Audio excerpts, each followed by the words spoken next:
राजस्थान लोकसभा चुनाव 2024 को लेकर नामांकन का दौर जारी है। दूसरे चरण के लिए 26 अप्रैल को मतदान होंगे। इसे लेकर 4 अप्रैल तक नामांकन दाखिल किया जाना है।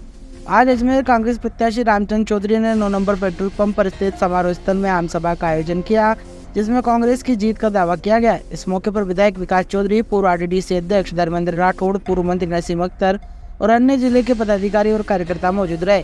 इस मौके पर सभी ने भारतीय जनता पार्टी का कड़ा प्रहार करते हुए अजमेर जिले में बड़ा मार्जिन से जीत का दावा किया। इसके बाद सभी ने रैली के माध्यम से अजमेर जिला निर्वाचन कार्यालय पहुंचे, जहां उन्होंने निर्वाचन अधिकारी डॉक्टर भारती दीक्षित को अपना नामांकन सौंपा। मीडिया से बातचीत करते हुए कांग्रेस के प्रत्याशी रामचंद्र चौधरी ने कहा कि अजमेर में सभी सामूहिक रूप से एकजुट होकर चुनाव लड़ेंगे और सभी समाज का उन्हें समर्थन मिलेगा। लोकसभा का यह उनका आखिरी चुनाव होगा, ऐसा भी माना जा रहा है। किसी भी बड़े नेता के नहीं आने पर उन्होंने कहा कि अभी तो यह आगे भारतीय जनता पार्टी से ज्यादा नेता कांग्रेस में अलग अलग रैलियों में शामिल होंगे।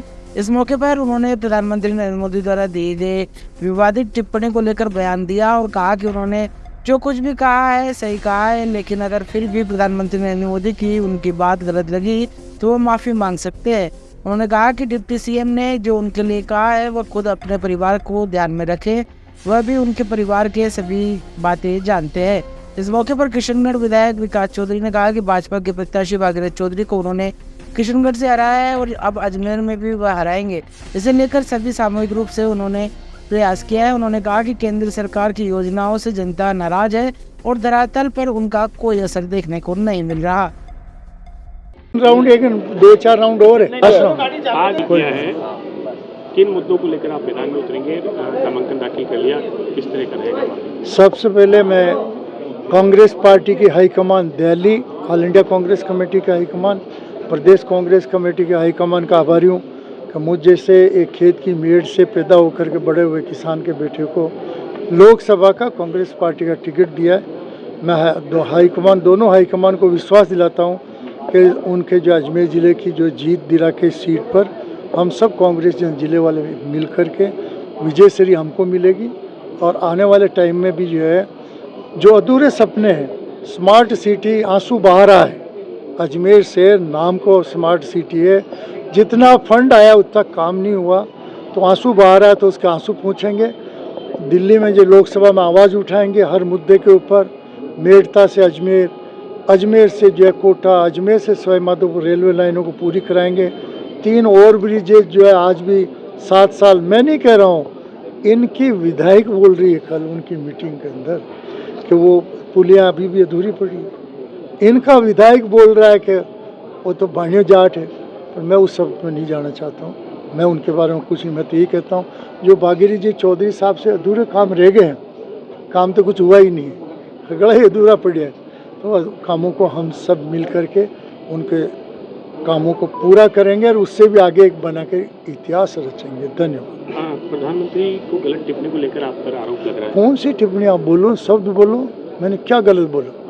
जो भी बोला तो नहीं, जो भी क्या आप बोलो वो शब्द बोलो, तो मैं कहूँगा कि इसमें गलत क्या है। उनकी पत्नी को लेकर भी आपने टिप्पणी की थी। हाँ तो बिल्कुल, मतलब तो ये क्या गलत की? मैं, मेरे धर्म पत्नी है, ये खड़ी है, मैंने इसके साथ 7 फेरे खाए हैं और 7 फेरे में जो एक फेरे में मैंने, वो ब्राह्मण बोलता है कि आप कहीं तीर्थ यात्रा पर जाओगे तो साथ ले जाओगे, पूजा पाठ में जाओगे। मैं नहीं कह रहा हूँ, धर्म ही है, सनातन धर्म कह रहा है। वो जो 7 फेरे के टाइम जो 7 वचन दिए एक दूसरे, इसने मेरे से लिए और मैंने इससे वचन लिए, तो आज मैं इसके साथ वचन पूरे नहीं करता हूँ तो जास्ती है ना, तो मैंने गलत क्या कहा बताओ? मैंने उनको अपशब्द नहीं बोला, माननीय सम्मानीय प्रधानमंत्री बोला है।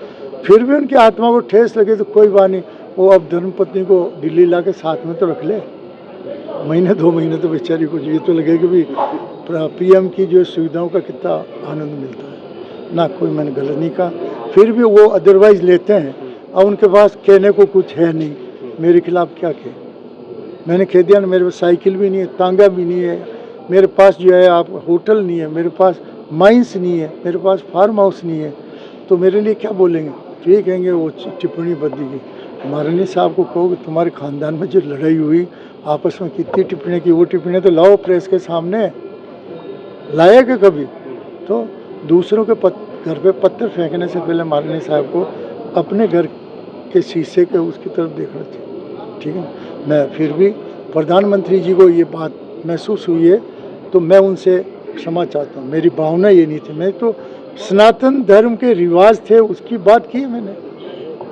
चौधरी जी, आपने संबोधन के दौरान आप भावुक हो गए थे और आपने कहा था कि ये मेरा शायद आखिरी चुनाव हो सकते हैं। तो अगर जो भी क्या पूरा कहा था उस वक्त कई मीडिया वाले नहीं थे, एक बार रिपीट कर दें। नहीं, मैं ये कह रहा हूँ कि मेरा ज़िंदगी का ये आखिरी चुनाव है, लोकसभा का आखिरी चुनाव है और मेरा प्रयास होगा मेरे किसानों के, दूध वालों के जो अधूरे सपने उनको पूरा करूँ, और यदि मैं नहीं कर पाऊँगा तो एक भी थापड़ी देना हमें ये तो कहूँगा ना। कभी मैं अंतिम क्रियाक्रम होती है तो थापड़ी की रस्म होती है, वो किसान लोग मेरी पूरी कर दें, मेरी आत्मा खुश होगी मेरे किसानों ने थापड़ी। एक आला नेता आपकी इस रैली में नहीं आए, मुख्यमंत्री का, पूर्व मुख्यमंत्री का आने का था, प्रदेश अध्यक्ष का आने का था, लेकिन वो नहीं आए और सब जगह गए हैं। कई मेरी जो बात सुनो, जिले ये तो ट्रेलर था, जी आज का प्रोग्राम ट्रेलर है, फिल्म अभी बाकी है। सारे नेता आएंगे दिल्ली तक के लेकर जयपुर पे, ठीक है ना। ठीक ये तो ट्रेलर है। बीजेपी फार्म भर रही है, कितने आदमी लाते हैं, उनके कौन कौन से नेता आता है, उनसे हमारे बड़े नेता आएंगे और उनसे भीड़ दुगनी होगी।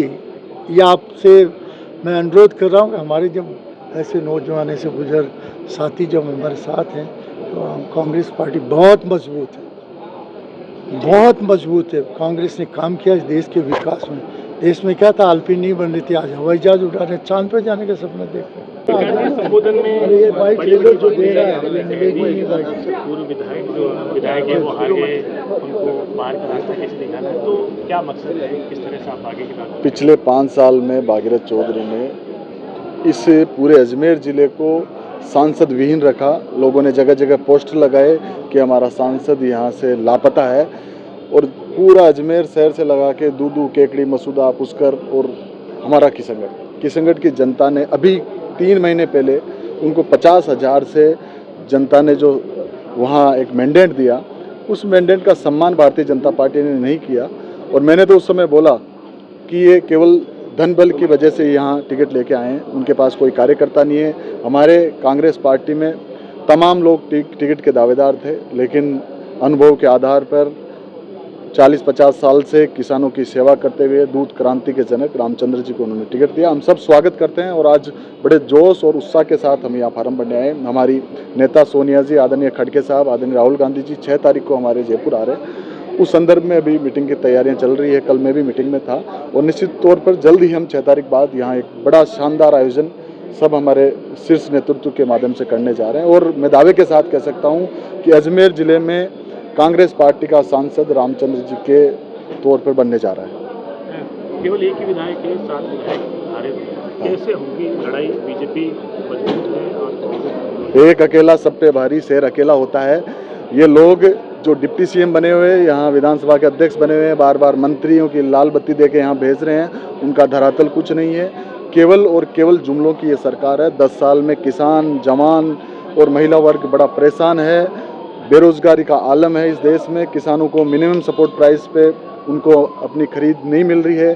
किसानों को सड़कों पे बैठना पड़ रहा है। 700 किसान जिनको अपनी जान गंवानी पड़ी, उनका पूरा इस बीजेपी सरकार से हमारे यहाँ के अजमेर ज़िले के हमारी लोकसभा क्षेत्र की जनता 26 तारीख को वोट के माध्यम से उनको सबक सिखाने का पूरा प्रयास करेगी।